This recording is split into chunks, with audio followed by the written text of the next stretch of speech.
안녕하세요. 에이블 영어학원 대표 강사 유나쌤이라고 합니다. 오늘은 첨단고 설명을 진행해 보도록 하겠습니다. 첨단고라고 하는 학교를 배정받은 어머님들과 그리고 학생 여러분들이 첨단고라고 하는 학교가 어떤 학교일까 궁금증이 많을 것 같은데요. 그 궁금증을 해소하고자 오늘 설명을 진행하도록 하겠습니다. 오늘 설명에는 크게 4가지로 구성되어 있습니다. 가장 많이 궁금해하실 첨단고라고 하는 학교의 출제 경향 먼저 말씀드리고요. 조금 더 구체적으로 함께 시험 문제 보면서 정확하게 이런 방향으로 첨단고는 문제를 내고 있습니다 라고 함께 살펴볼 거고요. 그렇게 출제되는 첨단고 시험에서 에이블 영어학원은 1등급을 맞추기 위해서 어떻게 수업을 진행하고 있는지 전체적인 수업 구성 말씀드리도록 하겠습니다. 마지막으로 2025년을 에이블 영어학원과 함께했던 선배들의 후기로 설명에 마무리 지어보도록 하겠습니다. 본격적인 설명에 들어가기에 앞서 제가 내린 첨단고를 말씀을 드려보려고 하는데요. 첨단고를 배정받은 여러분이 머릿속에 여러 가지 이미지가 떠오르실 거예요. 첨단고에 대한 이미지가. 저는 그 중에서 첨단고는 논리력이 가장 중심이 되는, 중요시되는 학교다라고 말씀을 드리고 싶습니다. 이 말은 즉슨 정확한 선지속어 능력을 갖추지 않은 학생들이 첨단고에 들어가게 됐을 때 1등급을 맞기가 어려울 수 있다라는 이야기입니다. 첨단고가 인근에 있는 국제고, 숭일고, 비아고와 비교를 해봤을 때 확실히 적은 양의 시험 범위이긴 합니다. 그렇지만 그렇다고 해서 방심을 하고 조금 설렁설렁 준비를 하게 되면 바로 무너지는 학교가 바로 첨단고라고 생각을 해주시면 좋을 것 같습니다. 중학교 때 했던 암기식 내신 영어가 더 이상 통하지 않는 학교, 고등학생만의 정확한 논리력을 물어보는 학교가 바로 첨단고라고 생각을 해주시면 될 것 같습니다. 그렇기 때문에 탄탄한 어휘력을 갖추고 그 어휘력을 기반으로 정확하게 글을 이해할 수 있는 논리력이 있어야지만 1등급을 확보할 수 있는 학교다라고 생각을 먼저 해주시고 설명을 들으시면 조금 더 도움이 될 거라 생각이 듭니다. 그럼 지금부터 본격적으로 첨단고라고 하는 학교가 어떻게 내신 시험 문제들을 출제하고 있는지 살펴보도록 하겠습니다. 크게 첨단고는요, 교과서와 모의고사가 시험 범위에 포함된다라고 생각을 해주시면 됩니다. 교과서는 2개의 과 분량이 시험 범위에 포함되고 있고요. 모의고사는 지문 개수로 따져보자면 46개에서 51개 정도의 지문이 시험 범위에 포함되고 있습니다. 조금 더 구체적으로 보면요, 첨단고의 모의고사는 총 3개년, 1학기 중간고사일 경우 3월, 1학기 기말고사 6월, 2학기 중간고사 9월, 2학기 기말고사의 경우 10월 혹은 11월에 모의고사가 시험 범위에 포함되고 있다라고 생각을 해주시면 됩니다. 근데 여기에 조금 특이사항이 존재하는데요. 모의고사의 한계부는요, 전 문항이 시험 범위에 포함됩니다. 18번부터 45번까지 작문과 실용문 도표를 모두 포함한 범위가 모의고사에서 한 회 분량 정도 그렇게 포함이 되고 있고요. 나머지 모의고사 2회분에서는요. 학교 선생님께서 특정 문제는 제외해 주십니다. 그래서 그 제외된 문항을 빼고 나머지 문항만 시험 범위에 포함돼서 공부를 진행해 주시면 될 것 같습니다. 18번부터 45번까지 전문항이 포함된다라고 말했을 때 그럼 도표도 나오나? 작문도 나오나? 라는 생각이 드실 것 같은데요. 도표도 나오고요. 실용문도 나오고요. 작문도 출제가 되고 있습니다. 모든 유형이 출제가 되는 것은 아니지만 그래도 유형이 하나씩은 꼭 포함이 돼서 출제가 되고 있기 때문에 실용문이라고 해서 도표라고 해서 작문이라고 해서 제대로 꼼꼼하게 공부하지 않는 친구들의 경우 오답으로 이어질 수 있다라는 거 꼭 유념해 주시면 좋을 것 같습니다. 조금 더 구체적으로 살펴보도록 하겠습니다.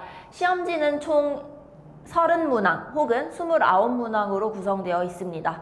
객관식은 25문제로 총 80점의 배점을 부여받고요. 서술형 4문제로 총 20점의 배점을 부여받고 있습니다.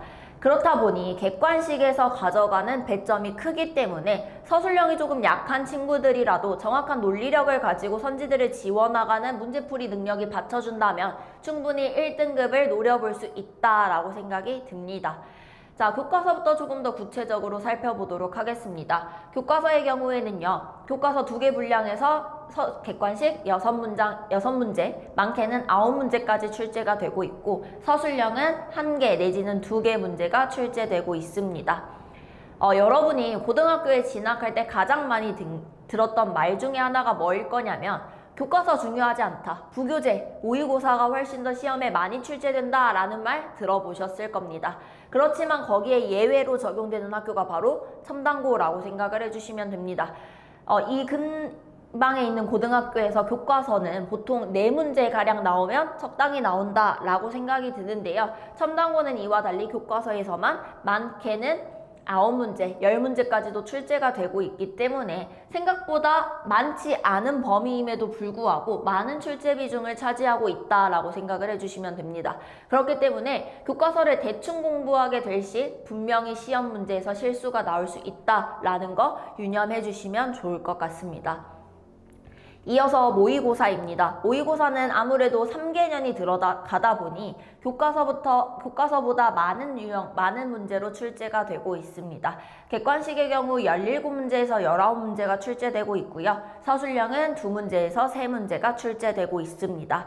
여기서 참고해서 같이 알아두실 부분이 있는데요. 아까 말씀드린 것처럼 첨단고는 그 3개의 모의고사가 모두 동일한 비중으로 시험 범위에 포함되고 있는 게 아닙니다.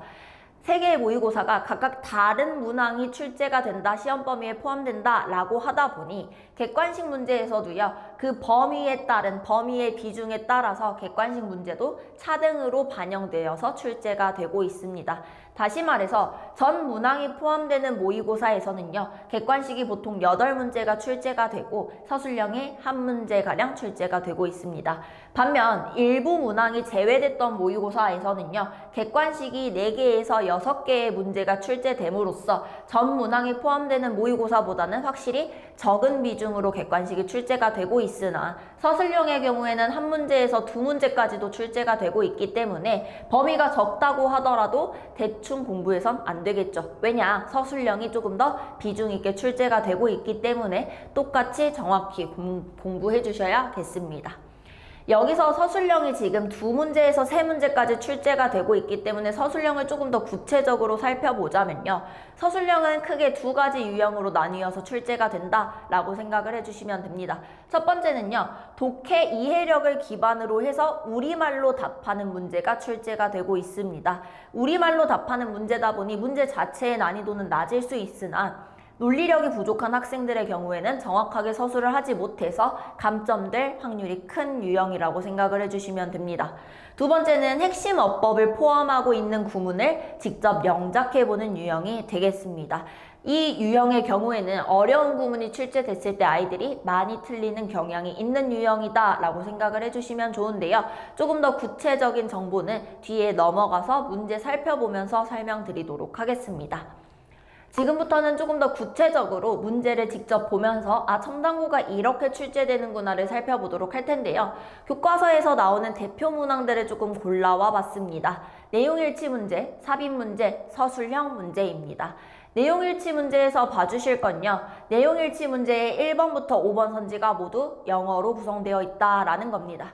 이게 별거 아닌 것 같아 보이지만 구문 해석 능력이 제대로 뒷받침되지 않는 친구들은 1번부터 5번 선지가 제대로 해석이 되지 않아 오답을 고르는 확률도 상당히 존재하고 있습니다. 또한 시간 내에 객관식 25문제를 모두 정확히 풀어내야 하다 보니 이 구문 해석을 하는데 시간이 오래 걸릴 경우에 시간이 부족한 문제도 발생할 수 있습니다. 그렇기 때문에 첨단고에 입학할 친구들이라면 방학 동안 탄탄한 구문 해석 능력을 갖추어 두어야 이런 내용일치 문제에서 시간을 적게 사용해서 정답을 고를 수 있겠습니다.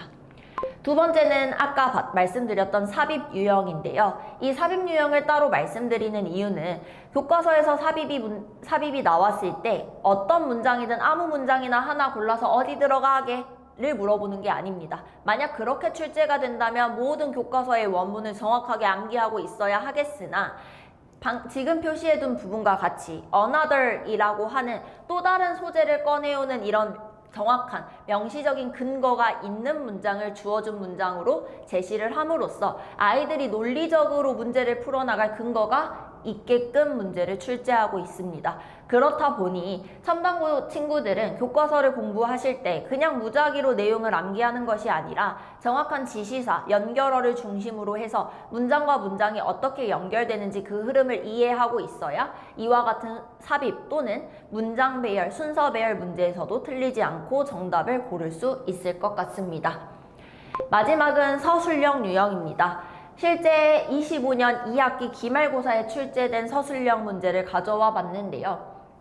보시면 한글, 우리말로 서술하는 문제라서 쉽지 않을까 싶지만 정확하게 대조의 구조를 활용해서 문제를 풀어야 한다, 대답을 해야 한다라는 조건을 붙여줌으로써 어렵게 만들고 있습니다. 그래서 단순히 교과서 내용을 그냥 전체적인 내용만 암기하고 세부 내용만 기억해야지 하는 친구들은 이 대조의 구조라고 하는 전체적인 글의 전개 방식을 놓치고 지문을 분석할 확률이 큽니다. 그랬을 경우 이렇게 논리적으로 묻는 문제에 대해서 정확히 서술을 못하게 되겠죠. 그렇기 때문에 다시 한번 첨단고가 논리력이 중요하구나, 그걸 서술형까지도 확장하고 있구나를 볼 수 있는 문제라고 생각을 해주시면 좋을 것 같습니다. 넘어가서 모의고사 함께 살펴보도록 하겠습니다.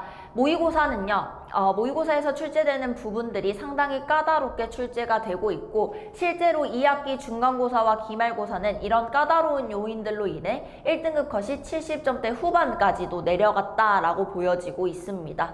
그럼 70점대 후반이 1등급을 얻게 만든 주된 요인이 뭐냐를 지금부터 한번 살펴보도록 하겠습니다. 바로 그 첫 번째는요, 어휘의 전체 선지를 변형했다라는 점입니다.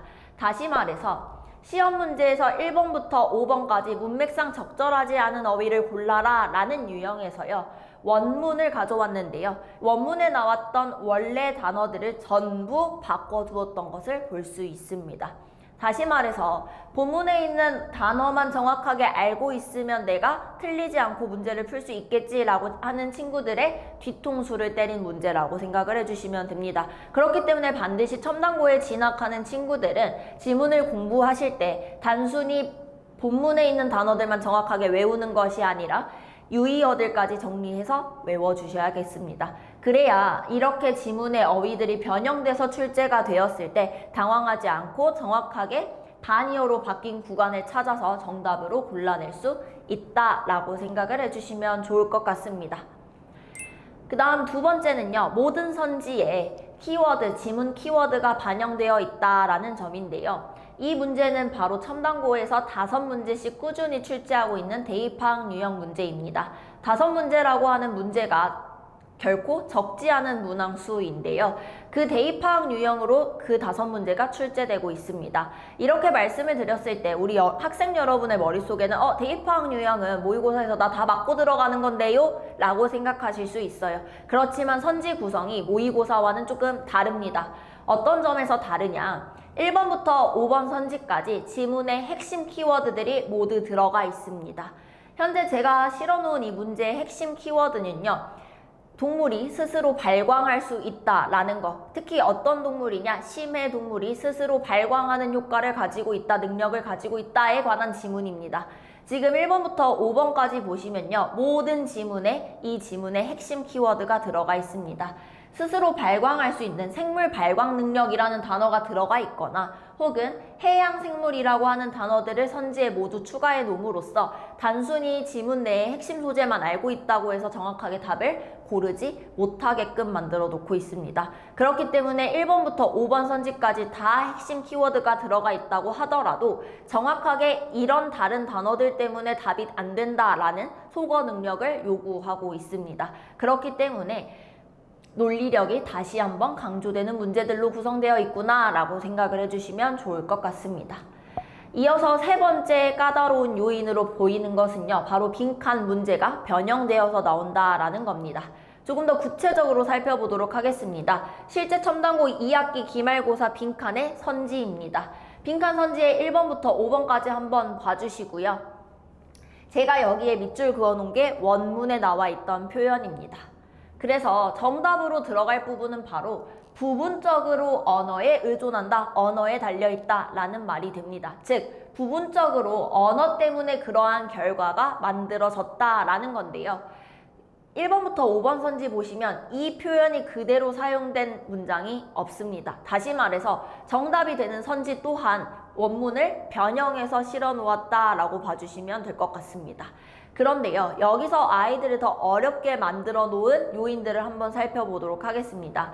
1번 선지 보시면요, 1번 선지도 언뜻 보면 언어에 의해서 유발되었다기 때문에 원문이랑 똑같지 않나요? 라고 생각하는 친구들 있으실 거예요. 그런데요, 여기 쌤이 지금 표시해 놓은 completely 라는 표현을 보시면 완전히 언어에 의해서 유발된다 라고 했어요. 그러나 본문에서는 in part, 즉 부분적으로 언어 때문에 그렇다라고 했기 때문에 이 부사를 정확하게 지울 수 있어야만 1번 오답 선지를 피할 수 있었습니다. 더 나아가서 2번 선지 보시면요, 본문 원문에 있던 depend라고 하는 동사가 그대로 쓰였습니다. 그래서 원문에 있던 단어만 기억하는 친구들이 2번을 고르고 나 맞췄다 하는 경우가 있어요. 그렇지만 이 뒤를 보시면요, 사회의 조직에 의존한다, 조직에 달려있다, 즉 아예 언어가 빠져 있습니다. 그래서 원문에 나왔던 표현만 기억해서 2번을 고르는 친구들도 함정선지에 걸렸다라고 생각을 해주시면 됩니다. 그럼 정답은 몇 번이었냐면 바로 5번이었습니다. depend on 이라고 했던 이 표현을요, 뭘로 바꿨냐? due to로 바꿨습니다. due to라고 하는 인과를 가져오는 전치사를 사용함으로써 표현을 바꾸고 뒤에 언어를 실어줬고요. 그리고 부분적으로 언어에 의존한다 라고 하는 in part까지 정확하게 포함함으로써 정답이 5번이 되었습니다.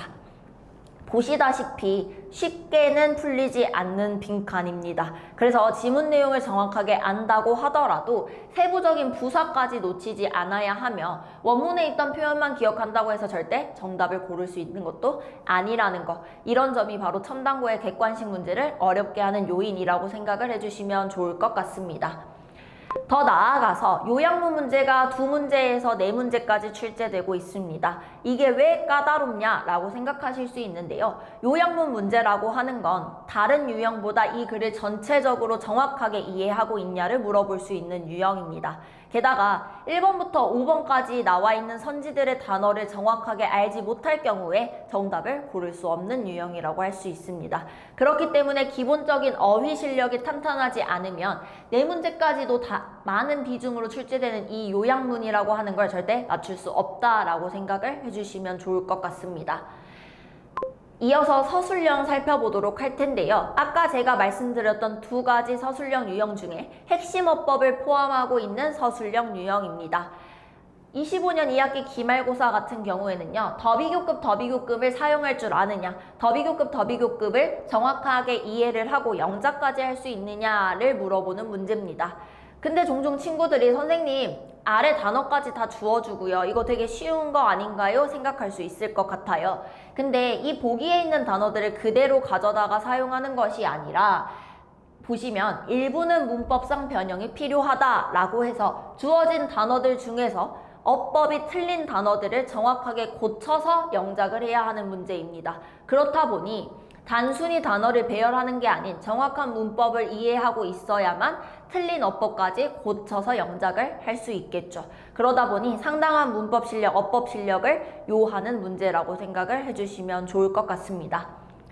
2번째는 아까 말씀드렸던 우리말 서술인데요. 우리말 서술 같은 경우에 첫 번째, 함의추론을 물어보고 있습니다. 밑줄 친 문장이 의미하고 있는 바를 정확하게 이 글에서 찾아낼 수 있는 능력을 물어보고 있고요. 2번째 서술형 같은 경우에는 밑줄 친 A의 결과로 적절한 것을 우리말로 서술해라 라는 겁니다. 즉, 이 지문에 대한 정확한 원인을 파악하고 그에 따른 결과를 알고 있어야만 이 서술형 유형도 우리말로 적는 거긴 하지만 정확하게 적어 부분 점수 까이는 거 없이 정확한 원점수를 획득할 수 있을 것으로 보입니다. 그래서 객관식뿐만 아니라 서술형까지도 첨단고는 논리를 물어보는 문제로 나오고 있다라고 생각을 해주시면 됩니다. 그냥 지문 내용 이해하고 외우고 끝이 아니라 이 글이 어떻게 전개되고 있는가를 정확하게 이해해야만 정확한 정답을 쓸 수 있는 문제가 출제된다라고 꼭 기억해 주시면 좋을 것 같습니다. 그렇다면 에이블 영어학원에서 수업은 어떻게 하나요? 이제는 좀 궁금해 하실 것 같아요. 자, 첫 번째는 출제 포인트 수업입니다. 즉, 학교는요, 첨단고, 비하고, 빛고일고, 숭일고, 국제고 각각의 학교들이 원하는 출제 포인트는 다 다릅니다. 그래서 에이블 영어학원에서는 학교별 수업을 진행하면서 정확하게 그 학교가 출제하는 포인트에 중점을 두고 수업을 진행하고 있습니다. 수요일과 토요일 총 2번의 강의가 진행되는데요. 수요일의 경우 영상 강의로 진행이 되고요. 토요일의 경우 현장 강의로 진행이 되고 있습니다. 그래서 학교 시험에 실제로 출제될 법한 그런 포인트들에 집중해서 시험 문제를 수업을 진행하고 있습니다. 두 번째는 리뷰 테스트입니다.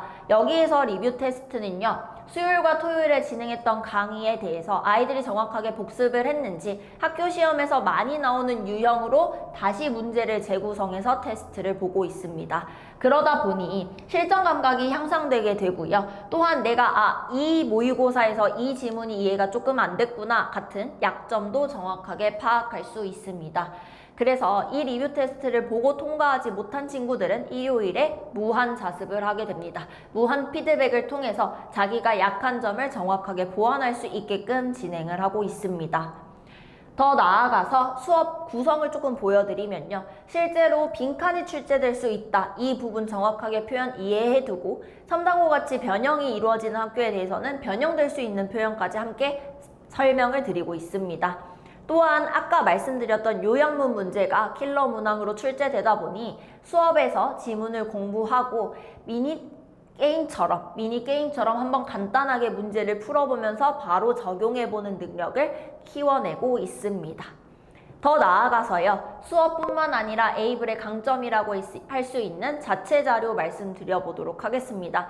에이블은요. 시중 자료가 아닌 자체 자료를 아이들에게 배부하고 있습니다. 그 중에서도 가장 아이들의 반응이 좋은 2가지 말씀드리려고 하는데요. 바로 피니싱 터치와 동형 모의고사입니다. 피니싱 터치 같은 경우에는요. 진짜 마지막 최종 점검 포켓북입니다. 학교에서 설명했던 필기들이나 학교에서 주었던 힌트를 반영하고 있고 마지막으로 최종적으로 이건 꼭 알고 가야 돼 하는 것들만 모아서 정리한 포켓북입니다. 그러다 보니 아이들이 간편하게 들고 다니면서 공부하기 좋은 책이라고 생각을 해주시면 될 것 같습니다. 두 번째는 바로 동형 모의고사인데요. 동형 모의고사는 말 그대로 학교 시험과 동일한 형태의 시험지입니다. 학교 시험지와 동일하게 만들어져 있는 구성으로 그 학교의 특색과 그리고 출제될 수 있는 지문에 대해서 그 학교가 이런 식으로 내니까 이런 유형으로 문제를 자체 제작해가지고 아이들을 풀리고 있습니다. 그러다 보니 아이들이 실제 현장에서 보는 시험지와 동일한 시험지로 미리 연습을 할 수 있고 그렇게 연습을 하고 현장에 시험을 보러 가기 때문에 긴장감이 훨씬 줄어들고 그에 따라서 실수가 나오는 것도 많이 주는 효과가 있습니다. 또한 첨단고의 모든 학생들이 한 교실에 모여서 동형 모의고사를 진행하고 점수를 모두 취합해 이 시험에 대한 평균 그리고 1등급 컷, 2등급 컷까지 예측을 해보면서 내가 지금 이 정도 실력이구나, 이 정도 위치니까 이 정도 등급을 나오겠다를 예상해 볼 수 있게끔 하고 있습니다. 그러다 보니 아이들의 가장 반응이 좋은 게 바로 이 2가지 자료다라고 생각을 해주시면 좋을 것 같습니다. 조금 더 구체적으로 동형 모의고사를 살펴볼 건데요. 실제 동형 모의고사는 학교 선생님의 입장에서 그 학교의 특성을 고려해서 문제를 만들다 보니 적중되는 사례들이 꽤 있는 편입니다.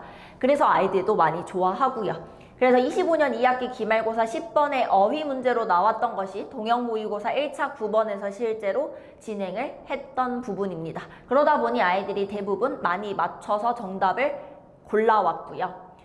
이어서 25년 2학기 기말고사 23번 어법 문제입니다. 이 어법 문제도 마찬가지로 동형 모의고사 2차 18번에서 연습을 했던 문제입니다. 그러다 보니 정확하게 답을 고르는 친구들이 많았습니다.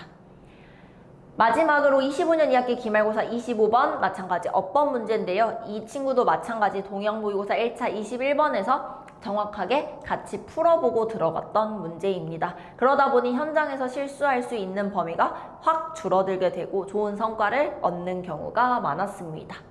마지막으로 여기까지 듣고 나면요. 그럼 내가 에이블 영어학원에 가면 첨단고에서 1등급을 제가 받을 수 있을까요? 라는 궁금증이 드실 것 같습니다. 거기에 대해서 저는 이렇게 답하고 싶습니다. 네. 에이블 영어에서 지침하고 있는 가이드만 잘 따라와주고 수업을 잘 듣는다면 1등급 가능합니다. 실제 사례들을 좀 소개해 보려고 하는데요. 실제 에이블을 만나고 20점 상승한 친구의 성적표를 가져왔습니다. 이 친구가 타 학원에서는요, 43.3점을 맞던 친구였습니다. 하지만 에이블로 이전을 하고 나서 68.5점, 20점 이상의 점수 상승을 얻었습니다. 2학년 2학기 기말고사의 경우는요, 1등급 컷이 실제로 많이 낮았던 시험입니다. 다시 말해서 난이도가 높았고, 그렇기 때문에 실제 등급의 점수대가 낮았던 시험이라고 할 수 있겠죠. 그런 시험에서 68.5점을 맞았기 때문에 상당히 등급에도 변화가 크게 찾아왔던 친구였습니다. 더 나아가서 학생들의 생생한 후기를 좀 말씀드려 보려고 하는데요. 아까 제가 말씀드렸던 피니싱 터치를 아이들이 좋아한다 라고 말씀드렸는데, 실제로 피니싱 터치 마지막에 보기 진짜 좋은 것 같아요 라는 이야기와 함께 찝어준 거 진짜 많이 나왔어요 라고 이야기를 했습니다. 두 번째 학생은요, 원래 70점인데 마킹 잘못해가지고 68.5로 깎였어요 라고 하긴 했으나 너무너무 안타깝지만 그 전에 30점이라고 하는 점수에서 30점 이상가량의 점수 향상을 보여줬던 학생입니다. 마지막으로 에이블 오기 전은 50점대였는데 에이블 만나고 70점대로 올랐어요. 감사합니다 라는 후기까지 보내준 학생들이 있었습니다. 에이블은요, 절대 성적은 운으로 만들어지지 않는다라는 걸 보여주는 학원입니다. 성적은 절대 운으로 오르는 것이 아닙니다. 정확한 학교에 대한 분석과 그 분석을 토대로 철저한 관리와 함께 정확한 전략을 세워서 나갔을 때 그 결과로 나오는 게 바로 성적 향상이라고 보여집니다.